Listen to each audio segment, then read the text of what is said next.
Hi! ఈరోజు ఎందుకనో మా హర్షు పాయసం చేయమని అడిగాడు. అది కూడా దీనితో చేయాలి అంటే, దీనితో పాయసం చేయలేము కానీ బాదం పాలు చేస్తాలే, నువ్వు స్కూల్కి వెళ్ళు, స్కూల్ నుంచి వచ్చే లోపల చేసి పెడతాను అని చెప్పగానే నా బంగారం అలాగే మమ్మీ అని స్కూల్కి వెళ్ళిపోయాడు.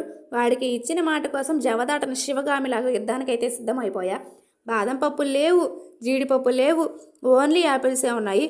వీటితో ఏం బాదం పాలు చేయాలి అని మా వారికి కాల్ చేసి బాదం పప్పులు జీడిపప్పులు తీసుకురా అంటే నాకు కుదరదు అని అన్నారు. నీ కొడుకే బాదం పాలు కావాలి అంట, ఏమీ లేకుండా ఎలా చేయాలి అంటే ఎలాగో అలా చేసేయి అని అన్నారు. ఎలాగో అలా ఎలా చేయాలి అని ఇంట్లో ఉన్న వాటితోనే చేసేద్దాం అనుకున్నా.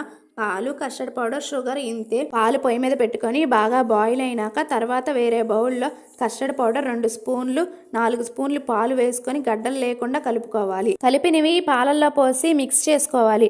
ఇలా పాలు దగ్గర అవుతాయి. నెక్స్ట్ దానిలోనే షుగర్ 2 కప్స్ వేసుకొని మిక్స్ చేస్తూనే ఉండాలి. తర్వాత పొయ్యి మీద నుంచి దింపి బాగా చల్లార్చాలి. మధ్యలో మా వాడు చూడండి ఆత్రం తట్టుకోలేక వచ్చేసాడు. యాపిల్స్ అయితే కట్ చేసి పెట్టుకున్నాను. నెక్స్ట్ గ్లాసుల్లోకి అయితే సర్వ్ చేసుకొని యాపిల్స్ వేసుకొని ఇది బాదం పాలా లేదా బాదం కీరా అని నాకైతే డౌట్ వచ్చింది. ఏదో ఒకట్లే అని టేస్ట్ చేసేసా. టేస్ట్ అయితే సూపర్గా ఉంది. ఎందుకు బాగుండదు, ఉన్న చక్కెర అంతా పోస్తే ఈరోజు ఉంది నాకు మా వారి చేతిలో బడిత పూజ.